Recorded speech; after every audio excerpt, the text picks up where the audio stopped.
Good evening. I'd like to welcome all of you, faculty, students, alumni, friends of the English department, just people in the community who are interested in the... That's such a great way to start. I'm not sure I got it either. So at any rate, welcome to our annual Gayley lecture.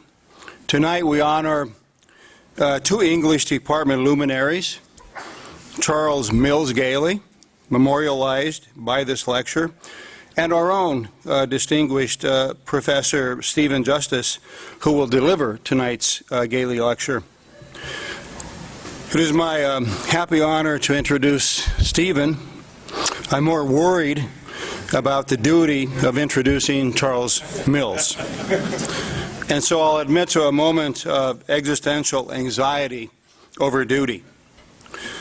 When Dean Anthony Gascardi called me into his office in Durant Hall one afternoon, and after exchanging a few pleasantries, asked me if I'd be willing to serve as chair of the English department, honest, the very first thought that went through my mind was the Gayley lecture.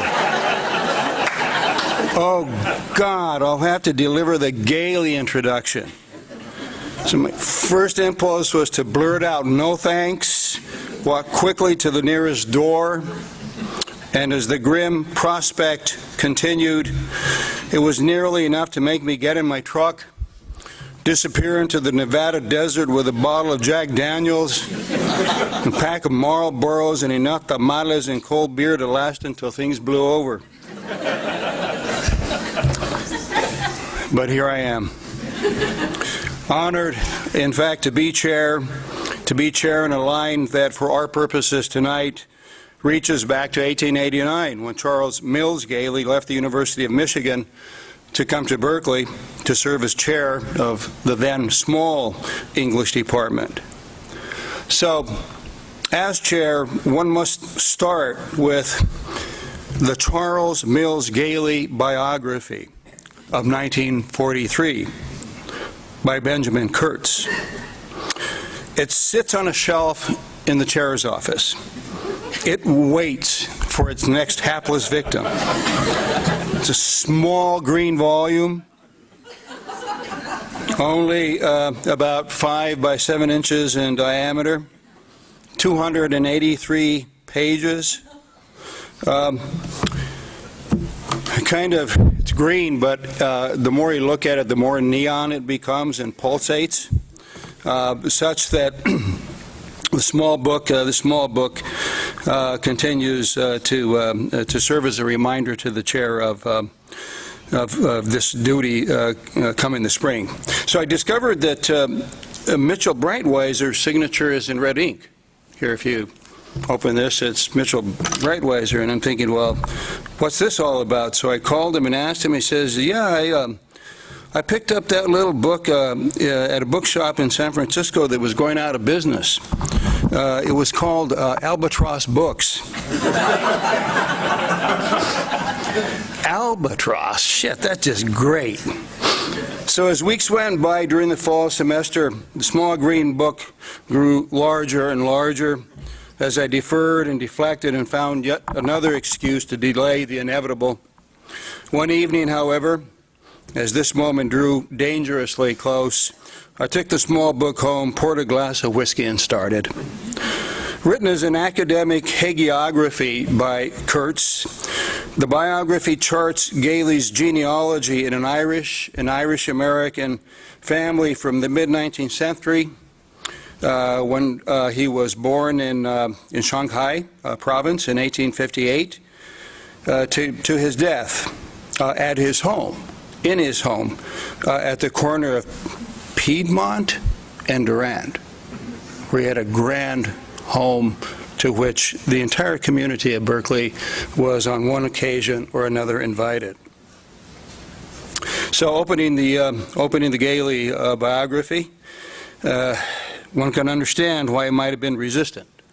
For the first paragraph reads, the very first paragraph, His father hoped that Charles Mills Gayley would become a missionary. That hope was realized in noble measure, though not in the specific manner the father had in mind. The son became a missionary not of the Christian religion, but of great books. The spiritual subject of his ministry was the humanism of the ages, irrespective of their creed or time or place. He was dedicated to the spirituality of those greatest minds whose writings are beacons in this dark, confused, and ignorant world. I'm going to parenthetical here. This is 1943. Kurtz is referring specifically to the emergence of the Nazi regime in World War II. To continue. The great-mindedness, the spirit of these writings illumined the mind of Charles Mills Gayley and shone always through his teaching in spoken or written word. He was indeed an apostle of the world's great books. First paragraph. So on the one hand, Kurtz's is a shop-worn hagiography.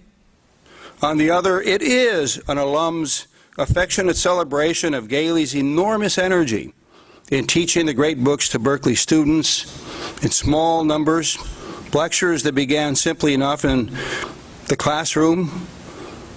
And as I read this, I was astonished.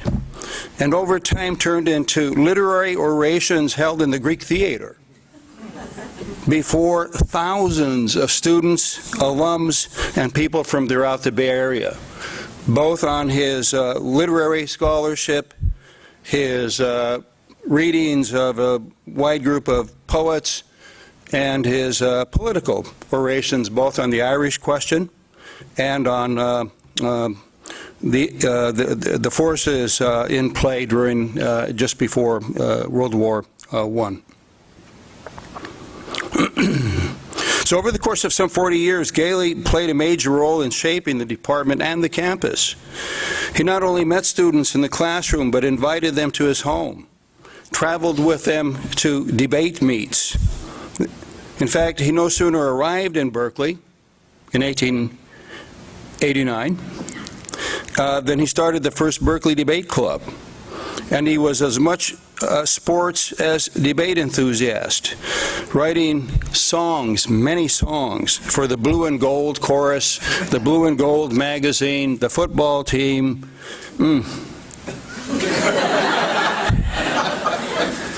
He was also central in founding the Order of the Golden Bear. Any of you members? There's a reason for that. It's a very secret society.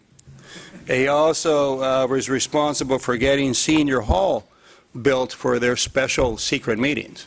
Do you know where Senior Hall is?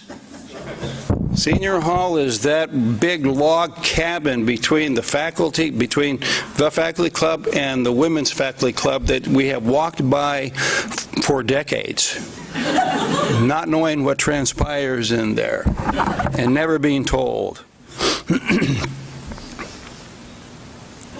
His own sport was golf, which, even while teaching, as I understand, chairing the department and engaged in service activities across the campus, he played religiously every Tuesday and Thursday afternoon at the nearby Claremont Country Club, which I guess there was enough space around it for a real golf course.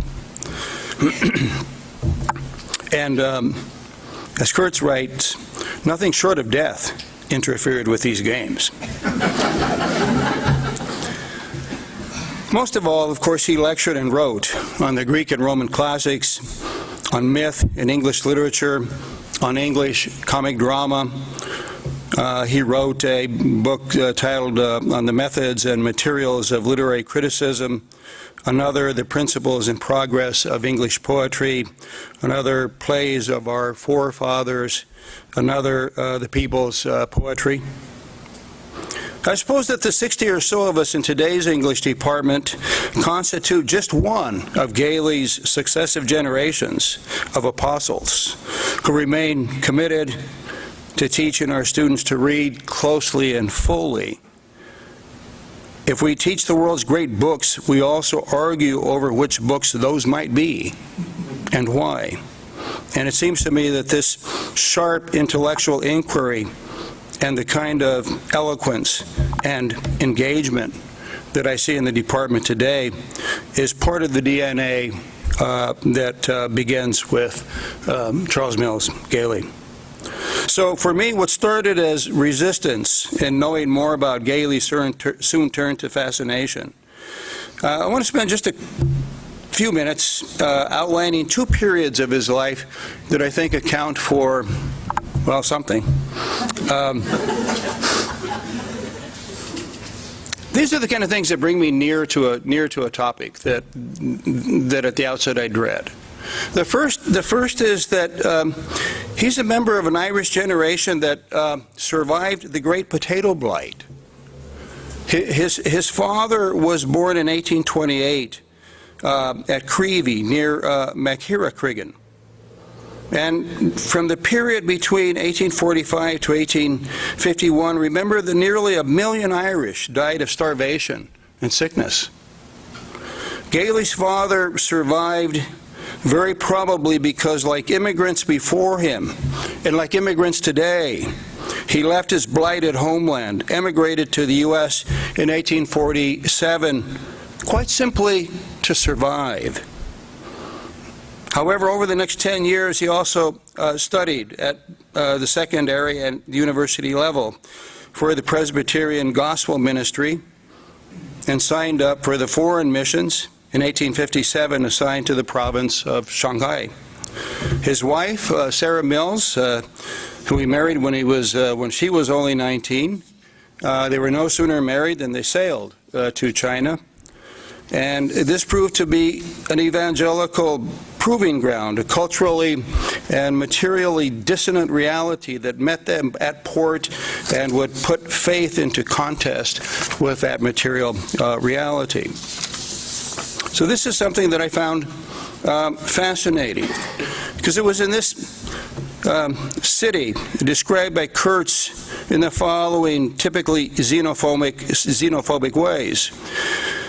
The narrow, crooked alleys, the dilapidated routes, the pushing, crowding of yellow-hued natives, pools of stagnant water teeming with noxious life poison the air, coffins waiting by the hundreds for the auspicious day of burial, street kitchens, indescribably filthy, diseased, and ragged beggars like mummies, the noisy, jostling, intimate confusion of a Chinese city of 200,000 souls allowed them, or rather swallowed them up completely, and it was into this city of 200,000 souls that the boy Gayley was born on February 22nd.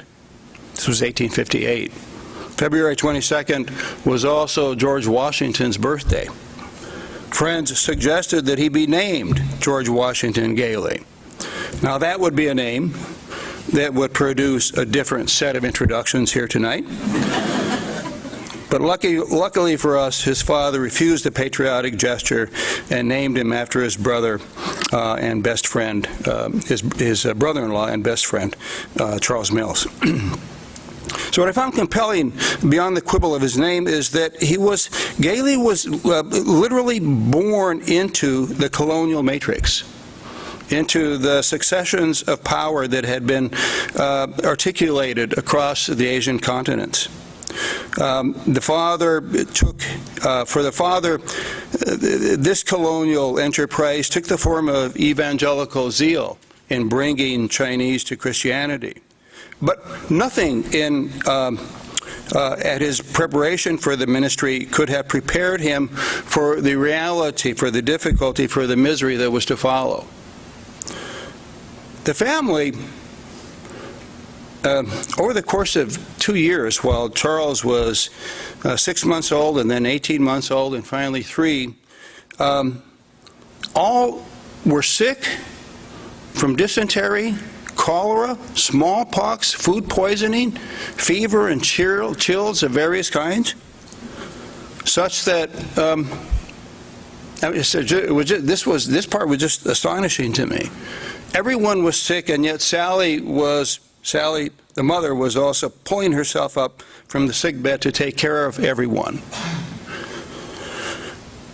Charles's father Samuel died a few days later when he was trying to help other straggling and sick friends, contacted cholera, and after 2 days of intense pain, passed away. A week later, the baby Francis passed away, and Charles was left alone with his mother. Kurtz writes that in later years, Gayley used to say that his earliest memory was of being in a courtyard and looking through a window upon my father lying dead. It's a primal memory that in other parts of his work later in life, his own poetry, becomes a kind of anticipation of a compromise, a kind of overcompensation on his part for the kind of joyous energy that he seems to have displayed throughout his career here at Berkeley. But it was against this profoundly sad and painful period that my estimation of Gayley rose to a level of interest and curiosity that pulled me closer to the biography. And let me just close by saying that after the mother and son left China to return to the United States, they boarded a ship on the way to Boston, and had to turn this way and that over the course of a number of weeks because there were Confederate war cruisers sinking ships. So they ended up turning around, and the serendipity of lived experience. So they turned around and ended up in London with the idea that they would soon organize themselves, catch a freighter back to the U.S. It turns out that they were invited to Ireland by family members, and Sally, at least, married again and lived in Ireland for 25 years. She raised, or rather she bore another 9 children, and only 4 of those survived. So most of her children died.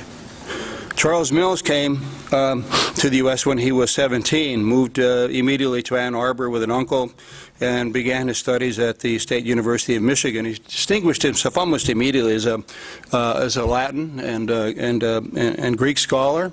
A young master of rhetoric. He was very interested in Greek and Latin myth and the ways in which that might be brought into the study of English literature. And it was during his teaching in the 1880s in Michigan that the second anecdote of his sensibility comes into focus for me. He had a full-time job here rather at Michigan. And this gave him the opportunity to visit Ireland, which he did frequently and sometimes for extended periods of time. And so it was during the 1880s that he took a keen political interest in Irish Home Rule. As an undergraduate, he had already delivered an oration titled On the Miseries of Ireland, which spoke to the hard life of Irish tenant farmers. And between 1886 and 1888, he traveled across the Irish countryside, stump speaking in favor of home rule and Irish sovereignty. He spoke in West Belfast, in South Tyrone, various villages and town halls, speaking with other Irish nationalists. He even met Parnell in the House of Commons, who thanked him for his support of the Irish cause and proposed to help him launch a career of his own as an Irish Home Rule Member of Parliament. Well, Gayley, of course, demurred, saying he was an American citizen and a faculty member at an American university and was only in Europe to do his own study. Nevertheless, over the next 6 to 8 weeks, he wrote a number of tracts on lingering landholding conditions, He also researched the fishing industry for the Irish Home Rule Studies Industries Association, and was lending his research skills to pamphleteering for the wide circle of Irish nationalists over 2 to 3 years. Then he came home to Michigan. He brought with him his Irish family, his mother, his stepfather, his siblings, and moved into his life at Michigan. Then one day, in the spring of 1889, this from Kurtz, a bolt fell from the clear sky. Gayley received an invitation to become the head of its English department at Berkeley at about double the salary he received at Michigan. And Gayley was naturally and justifiably elated and didn't hesitate 10 seconds to accept the offer. So in 1889, at the age of 31, he left his position of assistant professor of English at Michigan to become professor and chair of the Department of English at Berkeley. In the following 2 years, I have this job for 2 more years unless I get fired. The next two introductions will focus on the middle years. Okay. You're going to look at some of his poetry and some of his political thinking, and then in the final year, well, you know, the legacy business. I now turn to tonight's distinguished Gayley lecturer, the real promise of our presence here this evening. Stephen Justice is the Chancellor's Professor of English. Turns out that Stephen and I came to Berkeley the same year. It's a long time ago, 1887. Well, actually, 1987. Since then, Steve has established himself as a scholar of formidable academic distinction. He's widely recognized as one of the most influential and original medievalists of his generation. In fact, one of his reviewers notes that Stephen has achieved something close to rock star status in the field as well as the classroom. His first book, Writing and Rebellion, England, in 1381, won the Modern Language Association Prize for Best Book in 1996. Since then, he has edited 2 collections, written work, Langland, Labor and Authorship in 1997 with Catherine Kirby Fulton, and a wonderful collection of essays, Plough's Pyramid, Chaucer, 14th Century Literary History, written by our own colleague, Ann Middleton. This was published in 2012. He has published over 25 essays, review essays, has delivered over 40 invited lecturers, seminar presentations, conference papers. His honors include the Stanford Humanities Center Fellowship, a Princeton University Council of the Humanities Fellowship, Huntington Library Fellowship, University of California President's Research Fellowship in the Humanities. His most recent book, already celebrated, is Adam Usk's Secret, published in 2015. Usk was this is a study of a peculiar figure, a Welsh attorney in the early 15th century, who by turns was a professor, a royal advisor, schematic, a spy. He switched allegiances between kings and popes and upstarts, and also wrote a book of his own, a chronicle of his own times, composed in a strangely anxious and secretive voice. Stephen's study has been hailed as a tour de force, written in a voice of astonishing originality and analytic precision. The title of the Charles Mills Gayley lecture this evening is Historicism, a Eulogy. Professor Stephen Justice.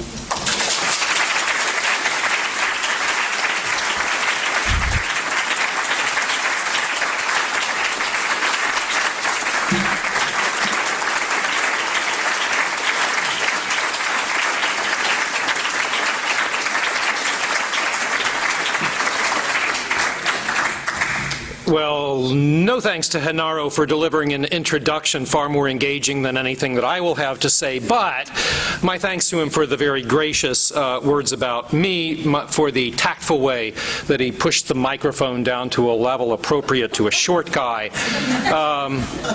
and above all for being our chair. And I'm grateful too.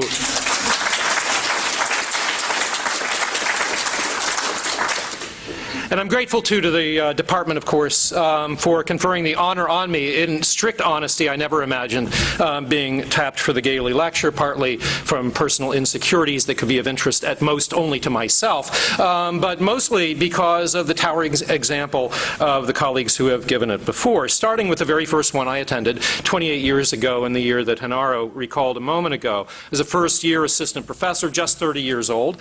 The introduction about Charles Mills Gayley was given by Ann Middleton, the chair at the time, an unforgettable, indeed a life-changing colleague for me.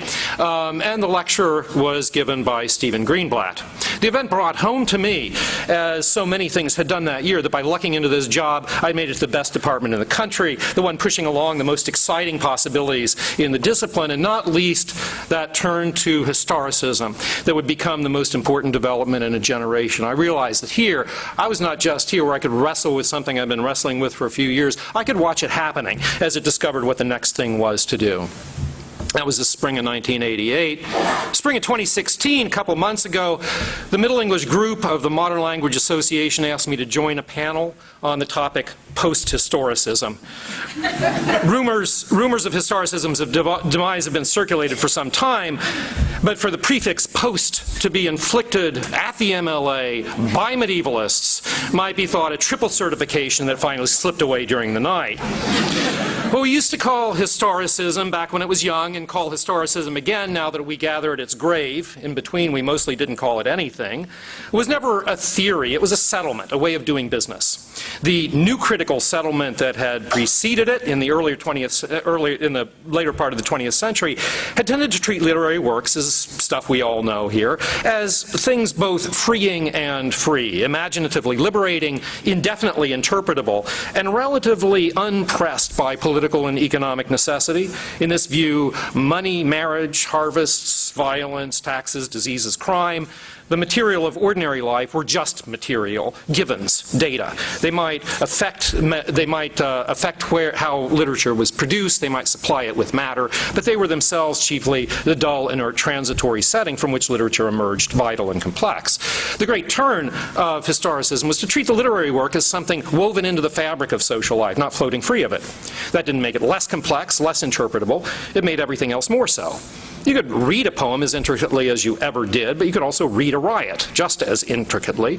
And in reading both, you would get to something bigger and more complex than either of them.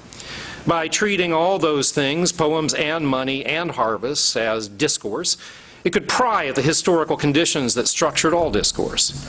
These conditions were given various names at various times: culture, power, social energy, usually just history. Under any name, the otherwise undiscoverable springs of social life. The operation made Chaucer or Shakespeare, in one sense, smaller than they'd been, but in another bigger. They no longer rose above their world or lifted us above ours, but their poetry now reached out to all of life. Of course, one effect was to pull Chaucer and Shakespeare out of our hands, so to speak, to say, in effect, no, Shakespeare, Chaucer don't belong to you. They belong to a world in which your instincts of understanding, your taxonomies and moral reflexes have no authority. But taking them away gave them back again more vitally. Instead of projecting onto them idealizations about which we were half cynical already, we could find in them real minds grappling with real things. We all know the success that settlement enjoyed. So historicism had a good run. That success naturally provoked attacks. Historicism, we've been told over the last few years, was entrenched, complacent, left-wing, right-wing, crypto-nihilist, crypto-humanist. Some of the critiques were reasonable, some of them compelling, some of them were just silly. Rumors of its death brought out some unbecoming glee, but even the most trenchant attacks on it could not have led us to expect the powerful and profoundly serious critique offered by one of our former colleagues, Carolyn Dinshaw, in her 2012 book, How Soon Is Now? Medieval Texts, Amateur Readers, and the Queerness of Time. Dinshaw describes the historicist orthodoxy in medieval studies and literary criticism as a modernist temporal regime, And she uses the word regime with all its suggestion of muscle-bound coercion.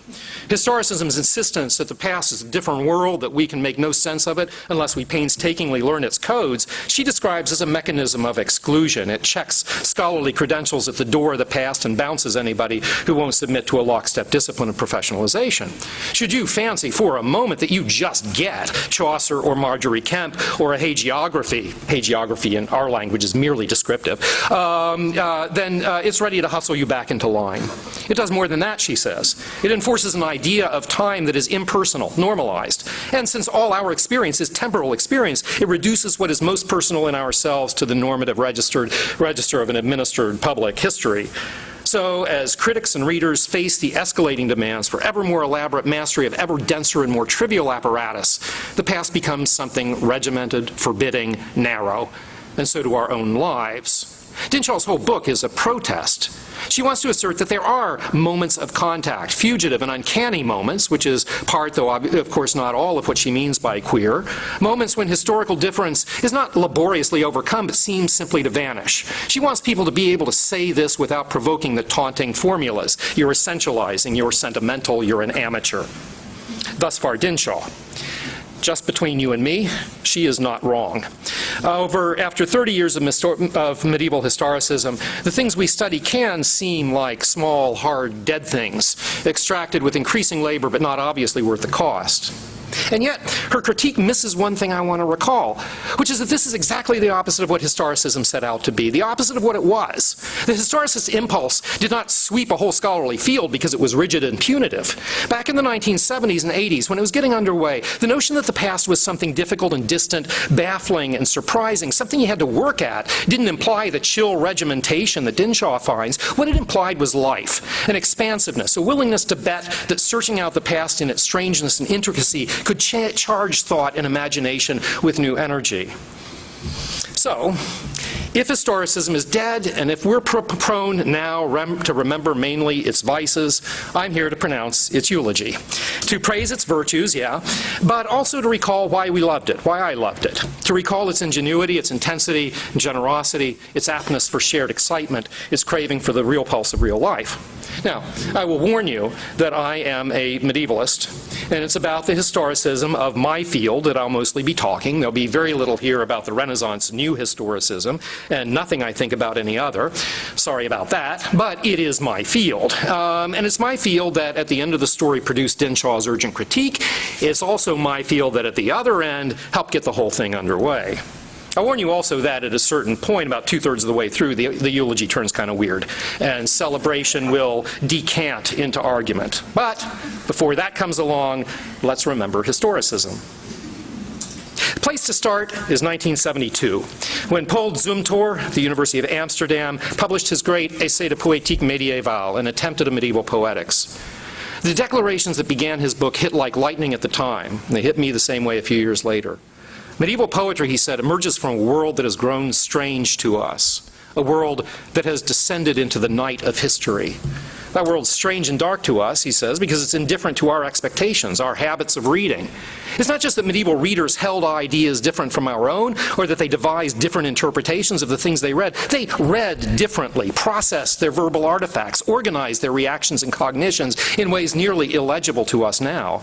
Zumthor meant that claim in a pretty strong form. He insisted that the immediate pre-reflective experience of their literature was something different from anything we knew, and that trying to read that literature adequately meant rebuilding the structure of that experience.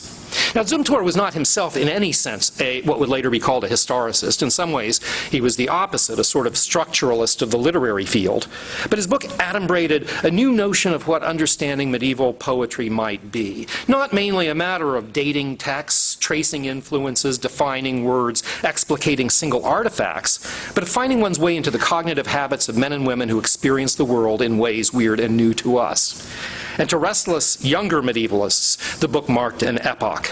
There were long review essays, one of them in Diacritics, the hippest journal of the time.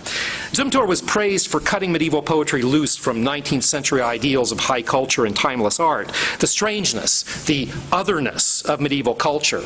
Diacritics piece used that fateful word, alterity, arose from its utter indifference to what we would make of it. The Middle Ages were not a failed modernity, they were their own world, unsettlingly complete in themselves. themselves. And this gave them, almost by right of nature, a critical force. Just by being so radically other, the Middle Ages made the certainties of modernity look like historical accidents. And so it also scooped the theoretical critiques of modernity. The Middle Ages, if allowed to be itself, brought back to our present the message that we were nothing special, nothing natural, that we needn't be so pleased with ourselves. If literary critical bourgeois baiting was what you were after, you could not beat this with a stick. Shortly after, in 1979, the journal New Literary History, which back then actually was new, published a special issue centered on Hans Robert Jauss's essay, The Alterity and Modernity of Medieval Literature. That journal issue brought this whole tendency to our collective notice, and we flew it like a flag. This was an electric time to be entering the field, because being a medievalist now is not something you needed to blush at anymore. Traditionally and notoriously, medievalists were the pale folk who beavered away at obscure objects and tools, medieval Latin, paleography, textual criticism. We spent our time with manuscript descriptions, bishops' registers, strangely unhelpful commentaries on classical and biblical writings. We were trained to speak a dense lexicon of mere fact, collection names and shelf marks, feast days and regnal years, scribal hands and metrical feet. So traditionally, we had been thought of, and thought of ourselves, as just workhorses, plodding along while the romanticists sped by, abstract nouns waving. But we now realized all you had to do was wield your humble tools with a new panache and you were an ethnographer of a vanished world. To the post-structuralists and the Marxist theorists around you, you could say, all the new ideas you're telling me about the instability of texts, the impersonality of authorship, the materiality of culture, they're all true, but they're not new. They're what my field has always known. This was way better than joining some avant-garde. This was knowing that we already were avant-garde and that the rest of you had just gotten around to catching up with us. You had taken us for pedants not because we were tame, but because our fierceness was beyond your ken. Because you could not see the audacity of what we did. Our Middle Ages had their own logic and forms of life, and could muster all the empirical and speculative complexities that human beings are capable of. If the complacent institutions of modern academic criticism could make nothing of them, that in itself was a badge of honor. It was a kind of adventure, because to see that life hidden in these texts, you had to apprentice yourself to it. Studying a manuscript or a poem, you were not just interpreting an artifact, you were trying to discern its tacit roadmap, trying to recover the whole web of cognitive habits and possibilities that had brought it into being, to recover the traces of thoughts and sensations we barely know how to think or feel. So, this historicism was not a regime of detachment, which is what Carolyn Dinshaw finds it to be now. It was a vehicle of encounter and participation, sharing another and different life so that you could begin to see its most apparently awkward or malformed products with eyes to which they were expressive and natural. We talked about this. Moments like that, fleeting as they were, moments when you were ambushed by an almost palpable sense of what actual people in an actuality we could never inhabit might have seen and felt. That must mean something. But it was not a medievalist, it was Stephen Greenblatt again, who years later devised the perfect phrase for that experience. You could feel that you had been brushed by the touch of the real. Now, for many of us in those years, the big goal that this new excitement proposed was the one that Zumthor had laid out. How did medieval readers read? That question began an early essay by Lee Patterson that instantly became an inspiration and a model for us young historicists of medieval English literature. Put that question to the fore, and suddenly all of that preparatory and all those preparatory and ancillary disciplines that we had taken up weren't just preparatory or ancillary anymore. The design and organization and ornamentation of a manuscript page, the bizarre marginalia sometimes found on those pages, often in hands impermeably difficult, the scribal variants that additions packed into the small print at the bottom of the page, the improbable and irrelevant and often erroneous information conveyed in incipits and colophons, and the bizarre rebarbative interpretations advanced with poker face by medieval commentaries. All of these were no longer the debris we picked through in search of the occasional rare treasure. They were clues that might help us recover the cadences and melodies of medieval reading. The more rebarbative, the more apparently flagrant and irrational these clues were, the better. Bernard Silvestris' commentary on Virgil's Aeneid makes the poem an allegory of the ages of human life. St. Bede's commentary on the biblical Song of Songs, like almost every commentary in the Middle Ages, declares that frankly erotic poem an allegory of the relation of Christ to the soul. To common sense, their approaches seem merely wrong, and their readings of particular passages are often inadvertently comic. Bernard Silvestris says that the storm in which Aeneas is caught at the beginning of Book 1 is the experience of childbirth. Bede makes the bride's memory of how her belly trembled and her hands ran with myrrh when her lover pushed through the door mean that when God grants remorse for sin, the soul produces the sweet odor of repentance. If we could see how these readings made sense, how readers of Bede's commentary could feel that it captured and enriched what they had found in the Song of Songs, we'd have made out some of that vanished world. And so there appeared books like Judson Allen's Ethical Poetics of the Later Middle Ages in 1980, Alistair Minnis's Medieval Theory of Authorship in 1983. They tried to look not around the weird and difficult parts of medieval commentary, but at them, tried to elicit not the views of those commentaries on what they read, but the point from which they took those views, and the constitution, the bends and habits of mind that could take them. This was a search for something logically pre-discursive. I know that others will balk at this description, but I can't agree with them. The object of such an inquiry is something that conditions what you can see and say, but cannot itself be seen or said. And it was also a search that required, as a sort of methodological imperative, a generous suspension of judgment, a willingness to let medieval readers and writers be merely what they are. Bede says that it's repentance with which the bride's hands drip. Bernard Sylvester says it's contractions that Aeneas is squeezed by. To excavate the mental structure in which these readings might have seemed right, we had to start by stopping ourselves from calling those readings wrong. Learning to say that medieval minds were not misfiring if they read Book 1 of the Aeneid and thought of childbirth. They were just firing the way they fired. It wasn't really relativism. At least I was perfectly willing to say that Virgil's storm is not childbirth. It was rather kind of programmatic continence, setting aside the truth of the matter to see the shape of the thought. And early on, Alistair Minnis condensed all these aspects of the undertaking into a single brilliant metaphor.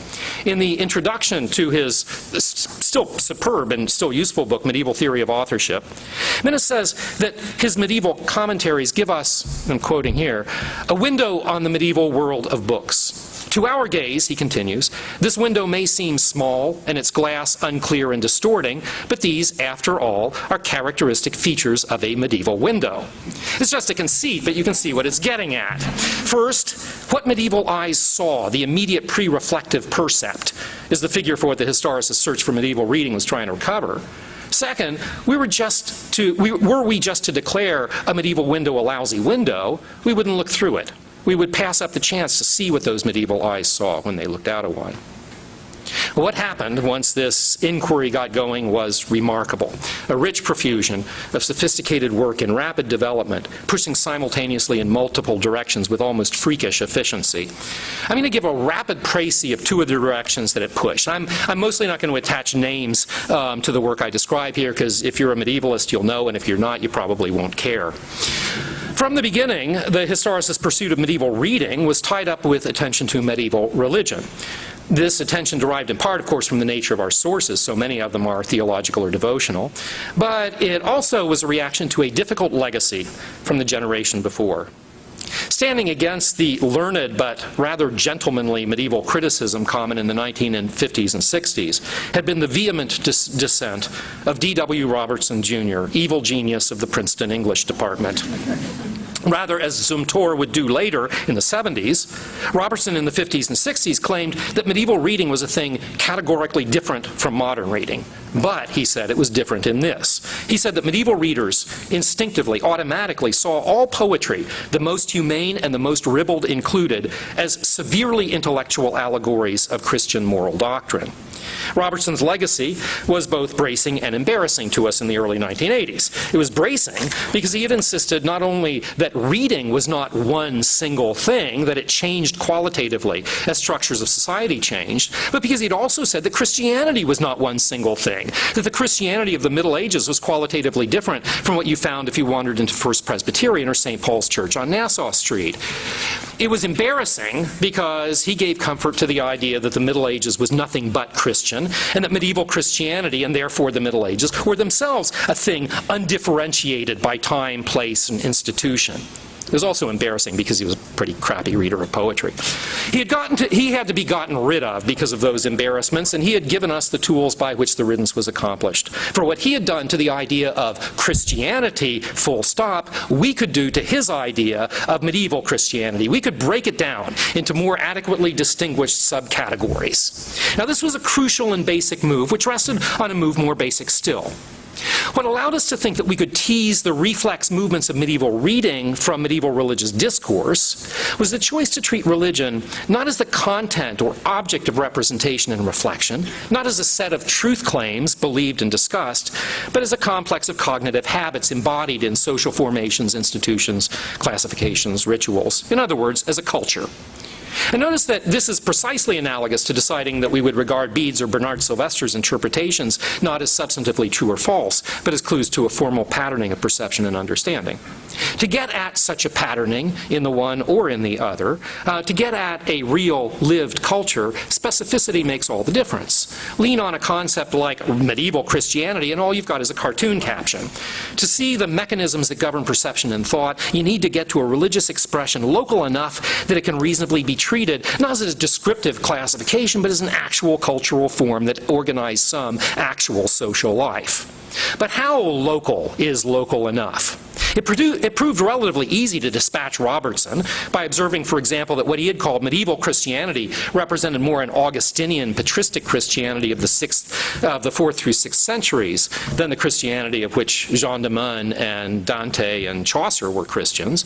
It was easy to observe that the organization of church life into parishes, the character of clerical education, the reformed preaching, and the sacraments from the 11th and 12th century on, and the affective devotion that had grown up in the same period, had made its sensibility something quite different from what it had been before. But once the field made that first distinction, once it started breaking the monolith of an imagined medieval Christianity, it kept multiplying distinctions, finding more monoliths needing still to be crushed in multiple directions and with increasing speed. Christianity after the 12th century instantly became as inadequate as medieval Christianity had been. British social history had showed how we might describe religion in a distinctively late medieval and English form. Its sensibility formed in the structures of England's urban and rural communities, a sensibility we could elicit from its institutions and rituals, as well as from its drama and poetry. Others of us then pried rural communities loose from urban communities, and their religious culture with it. Still others broke these smaller divisions into still smaller ones, to find that individual towns and villages, York, Chester, the communities of East Anglia, had forged their own idioms of religious feeling and expression in the practices and institutions of common life, like processions and guild governances and public conviviality. But to others again, these descriptions of individual towns with their religious culture could seem too large, idealizing, could seem to make the religion of every town and village a model of organic community, when we had known for a long time that England, neither as a whole nor in its separate communities, had a single uncontested and normative Christianity. The heretical movement called Lollardy had splintered English religion into mutually suspicious cultures of affiliation and communication. The bourgeois churchly piety of London and Norwich, which anyhow were different from each other, was something very different from the severe Lollard piety, which actually was mostly bourgeois too, of London and Norwich. Some of us argued that Lollardy itself could not be treated as a single thing, that the putatively Lollard communities of London and of the towns around Norwich had grown their religious cultures on soil of very different economies and social organization.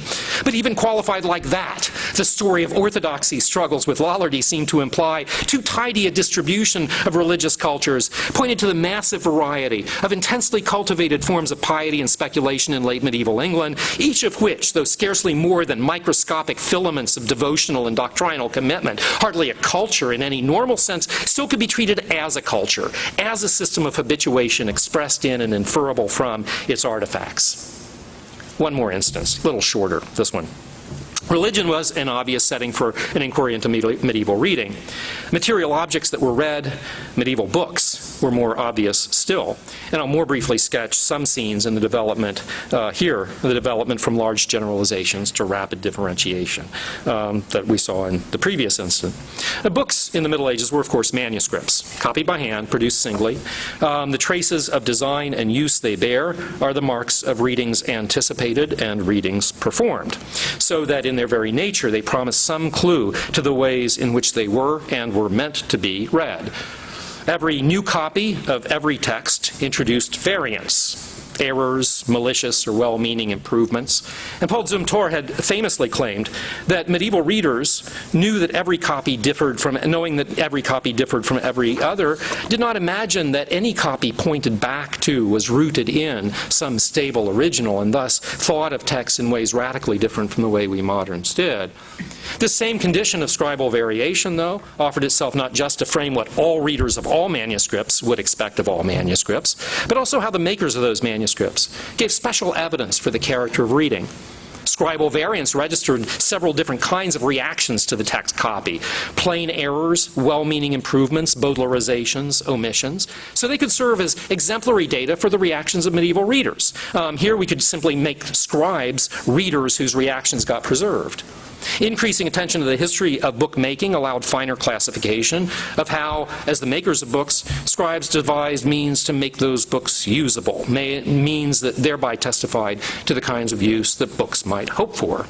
And the uniqueness of each manuscript, the relatively secure techniques for establishing their chronology and history, allowed local ramifying histories. We could reconstruct, as a collaborator and I tried to do, using manuscripts of Chaucer and Langland and Gower, the market devices by which the canon of Middle English poetry was first formed. But of course, markets are things that can be ever more finely described as well, and a thick description of the networks by which books were circulated in London, for instance, encouraged us to think more and more of each Canterbury Tales manuscript, say, less as a witness to Chaucer's work than as the surface upon which some particular history of circulation was inscribed. This increasing attention to different histories traced by manuscripts of the same work made the idea of the work, the idea of a Canterbury Tales, as opposed to any particular Canterbury Tales manuscript, seem as bland and unreal a generalization as the idea of medieval Christianity had been. Certain truculence toward editions developed, a truculence indeed toward the literary work, a feeling that only particular texts, particular manuscripts of the tales in this form at this time for this audience with these interests really is real. Lately, there's been a vogue for putting individual manuscripts at the center of attention, to treat each unique manuscript of Piers Plowman, for instance, as its own sort of nano-subculture, a hyper-particularized fossil of one hyper-particular practice of reading. And even more lately, the vogue of treating a single manuscript copy of a poem not as a text witnessing to the work, but simply and irreducibly as the work, indistinguishable from the material parchment and the material ink that we can hold in our hands. That's where my little summary ends, and while giving it to you, I could imagine how, like a foreign language, it might sound to anyone who hasn't shared the excitement of these inquiries. But I hope that the excitement did, in some ways, convey itself to you. If I had more time or less regard for your patience, I could trace similarly indefinitely ramifying, progressively minute elaboration in other lines of inquiry. They all trace the same pattern, breaking down big common sense abstractions like Christianity or reading, breaking down the smaller abstractions that survived like medieval Christianity and reading of the Canterbury Tales, and again, rinse and repeat. Medieval historicism barreled toward the specificity of actually experienced forms of reading and perception. Pausing and looking back, at least from within the enterprise, we can see a lush diversity, unimaginable a generation ago, where we had once seen only a stereotyped medieval sameness on so many of these topics. We can see a breathtaking increase in plain, undisputed knowledge of the books and institutions and practices that we've cared about, individuated on an ever finer scale and furnished with progressively intricate accounts. And we can recall the caring itself, the generous, enraptured energy with which we kept reaching out for that touch of the real. As ways of doing business go, this one got business done. At least that's one way to put it.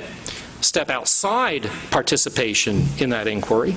Stand where a student stands before sampling the field, where a reader stands when wanting to know about it. Then it can look different. It can look like an array of countless, inert, infinitesimal fragments hung about with ostentatious expertise, where there's no map of their relation to each other, where there's indeed some hostility to the thought that their relation ought to be mappable at all, where anything that looks like a generalization is met with finger-wagging, where the opportunity costs of approaching any new topic can look bankrupting. Scholars who have done this historicist work for years quietly admit to each other their dwindling patience with minute particulars that they're expected to care about, only because those particulars are so unbudgeably just themselves. That is, step outside the historicist project, and suddenly its results look rather the way Carolyn Dinshaw says they do. To her complaint about historicism's coldness and exclusion and regimentation, I tried to celebrate the energy and generosity and imagination that seemed to be missing from her account. But the celebration, in fact, suggests that these are not just virtues that balance the vices that she's named. They're the virtues from which those vices have sprung. So here I changed my tone. Here I changed these notes briefly to tragic. I changed from narration and celebration to argument, and suggested that at the heart of our drive to get to the conditions of thought and writing was a logic that would end by producing serially obsolescent enthusiasms. I need to start by saying that this fragmentation in medieval historicism is not just a specific case of the general case of the general phenomenon of specialization in academic research. Nothing prevents researchers working in adjacent specializations from reintegrating what they discover back into some larger picture, now more adequate, understood in more comprehensive detail. But historicist medieval work, breaking Christianity and reading and other objects of research into ever smaller units, has not generated anything like a proportionate counter-impulse to reassemble those units into better, large pictures. Indeed, the suggestion that it should sounds odd in the field, because our recursive differentiations and subdifferentiations have often seemed designed not to refine, but to liquidate the concepts under which that might take place. Concepts themselves have been treated not as frameworks within which we apprehend particulars, but as obstacles to apprehending them, even as offenses against their particularity. What I mean is illustrated by a couple common usages in our field. One of them is the formulaic use, very frequent in medieval studies, of the adjective monolithic with pejorative and dismissive force to damn a concept as an irresponsible and unreal abstraction. I used it in that sense myself about 10 minutes ago. Flip through issues of a major medieval studies journal as I did recently. You can learn that medieval Christianity was not monolithic, nor was Orthodox Christianity monolithic. Monasticism was not monolithic, nor was religious reformism, nor heresy, nor witchcraft. Middle English poetry was not monolithic, nor was Middle English alliterative poetry, nor Middle English poetic romance, and so on. As the story I told earlier would imply, monolith prosecution is available on any scale. Articles in the same run of issues warn off those who might treat the Middle Ages as a monolith, but also those who might treat Anglo-Saxon England as a monolith, and those who might treat the 22 years and 3 months of Richard II's reign as a monolith.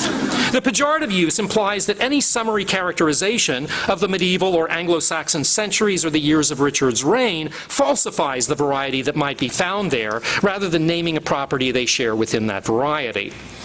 Alone, in fact, the rhetoric of the metaphor, implying that generalizing is the act only of the rhetoric of the metaphor implies that generalizing is the act only of a knave or a fool. And it makes it hard to propose that we might try to reintegrate our details. That's like saying, let's build ourselves a monolith so that we can see things whole. Another usage, the same effect is even more dramatically witnessed by the habit, which emerged a few years ago, of pluralizing abstract nouns, so that we began talking of Christianities rather than Christianity, medieval monasticisms instead of monasticism, medieval virginities and masculinities rather than virginity and masculinity, and so on. Jonathan Sheehan reminded me a couple years ago that, of course, the epic instance of this lies outside our field, the abolition of the Enlightenment in favor of many local enlightenments. He's counted 26 so far, he tells me. The symbolic force of that usage is that pluralizing those abstract nouns makes them concrete nouns. It makes them, in effect, say the abstraction was a category mistake. There was no enlightenment. We are all you get. We don't constitute the category, we supplant it. Gestures like these quietly treat all acts of abstraction, conceptualization, categorization as betrayals of particular objects of study rather than the means of knowing them. And the procedure they underwrite suggests an unreasoning hope that the things themselves are somehow secreted inside a massive coating of concepts, that if you pound like hell hard and long enough, eventually the thing itself, rather than some abstract idea of the thing, will pop out and be presented to your knowledge. The ambition to keep fracturing concepts in pursuit of the fully unique concreteness of the thing, untouched by abstraction, nurses the bad fallacy that big abstractions are more abstract than little abstractions, and the worst fallacy that abstraction betrays understanding, that things can be known without concept. Now, left there, what I've just said could be dismissed as slander, because I can't imagine any historicist, or anybody else here, believes that we can have conceptually unmediated knowledge of particulars. My suggestion is not that any historicist has believed that. It's that historicism has acted as if it has believed it, that its routine moves embody the logic of this conviction without ever articulating it, as adrenaline on a roller coaster makes you react to danger in which your mind may not believe. What moves do that? One thing that medievalist historicism shared with the new historicism was a certain repertory of devices of writing. And here I'm drawing in very crude form off an astoundingly brilliant essay that our late colleague Joel Feynman published not long before he died. Certain devices of writing, cryptically detailed anecdotes, material objects elaborately described in advance of any context, bustling scenes glancingly evoked, self-consciously vigorous descriptive prose, all with the effect, or at least the intention, of surprising readers with a concreteness that seems vividly and precisely and merely itself. The fracturing of larger concepts is an aesthetic device of the same type. And it is as one of these that it does historicism's major work. Take an analytic historical category, like Lollardy. Break off a piece, like the Lollardy of Marjorie Baxter of Martham. Focus there, on its smaller scale, its finer details. By a device used regularly in literature from Homer on, the very act of imaginatively refocusing to the narrow scale endows the smaller object with a greater vividness and presence, makes the broader vista from which you have narrowed your focus seem vacant, derealized, by contrast.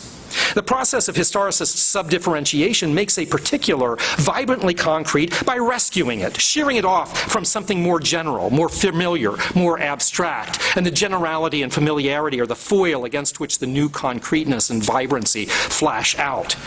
And the process has the self-consuming irreversibility I described a moment ago. For this new bit, momentarily lively because it has just been sheared off, will sooner or later suffer that same operation in its turn. It will be turned retroactively into another idealized packet of historical information that someone once mistook for history.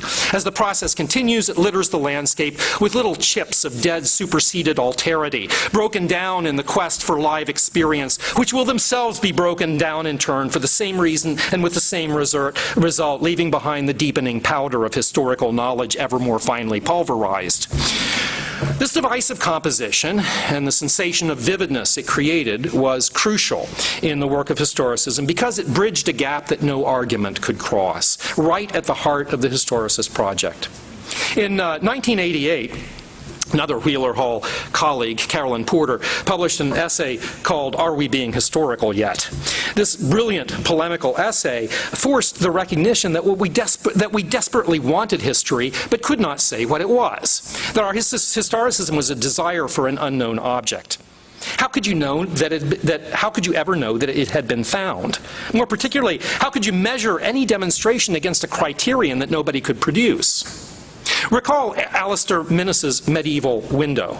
You're looking for the conditions that enable discourse but are not themselves expressed in discourse. But how can you know that you've succeeded? How can you know, and how might you show, that you've gotten successfully from some specimen of discourse not to some other specimen, not even to a non-discursive object, but to its pre-discursive conditions? Of course, that's a question about how you justify interpretation, and of course we have a familiar answer to that kind of question. Ordinarily, we say that interpretations are justified by their explanatory power. A robust interpretation most efficiently brings the greatest share of relevant data into meaningful relation. But the whole premise of the historicist project is that we can't be sure in advance what medieval data are relevant or what a meaningful medieval relation would be. That's the goal of the inquiry, not a tool we use in accomplishing it. So how can you think, and how can you get others to think, that you have in fact recovered some part of it? Minnis's image, which so nicely suggests the problem, also suggests what I think is the only possible answer. What can warrant us in such an interpretation is that breathtaking moment of apprehension when you look through a medieval window and think, this is what they saw. When you're presented with a historical particular and feel that you've experienced the past, grasped it as a quasi-immediacy, touched it or been touched by it. Believing and making others believe that you had succeeded in being historical was not a matter of arguing yourself and them to the point of persuasion, but of feeling and inducing in them the feeling of recognition. The feeling that says, I see, that's it. Sensation, not rational conviction, the touch of the real.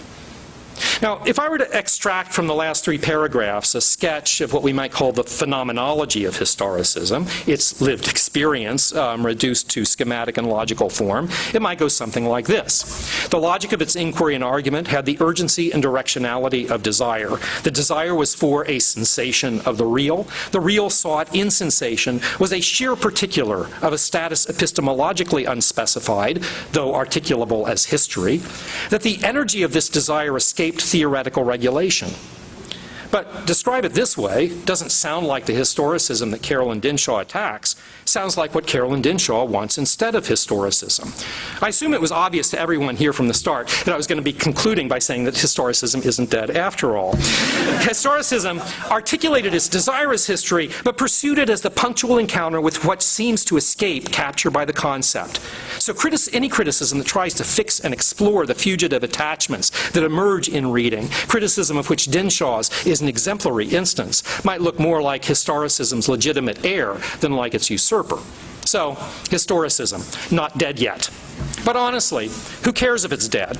Literary historicism was a way of doing business. Maybe its business is done. That doesn't harm literature or history or our ability to get at either one of them. The works that its decades of scholarship brought to our attention are still present themselves to the attention. The new knowledge of medieval England has been turned up in such abundance and precision about copying and circulation of texts, about proliferation and development of religious and devotional ideas, the institutions and techniques of education, the keeping of local and royal records, structure and finance of administration, medicine, travel, sex, aging, dozens of other areas I could list. It is still knowledge. There's no reason why our grad students shouldn't pursue topics like the topics we pursued, or imagine that there's anything less to do with them. There isn't. There's more to do with them, because we still have the large, not only have the large and beautiful task of making important distinctions, we also have the larger and more beautiful task of putting what's been distinguished back together again. Making a start on that work means shedding the phobic aversion to conceptualization and generalization, working out ways to bring these countless local discoveries back into contact, not just juxtaposing them under the pusillanimous rubric of heterogeneity, but organizing them tentatively into narrative histories and reasoned taxonomies. It also means, though I don't have the time to make this case this evening, letting go of the bogus generosity that will not evaluate the assertions of medieval writers. Any criticism that won't allow itself to say that Aeneas is not in fact being shoved from the womb at the beginning of Book 1, or at least requires some reason to think that he is, starts off by choosing stupidity with its eyes open. Ditto for any criticism that can't allow itself to say that Chaucer is better than Gower and Gower is better than Lydgate. So it will mean letting go of the bogus even-handedness that will not let us evaluate the writers themselves. If I allow myself this little fantasia of prescription in my last paragraph and at the end of my talk, it's not because the Gayley honor has gone to my head. It is, quite seriously, because every single positive prescription that I've either mentioned or assumed for the last 45 minutes has been exemplified for me by one or more Berkeley colleagues, mostly in Wheeler Hall and mostly younger than myself. I spent 2 years away, just came back, so permit me to conclude by saying that arriving back here has brought my luck home to me again, brought home to me that I'm still in the best department, the one that can push along the most exciting possibilities, still in the one that I would trust to find the best new way to do our business. Thank you.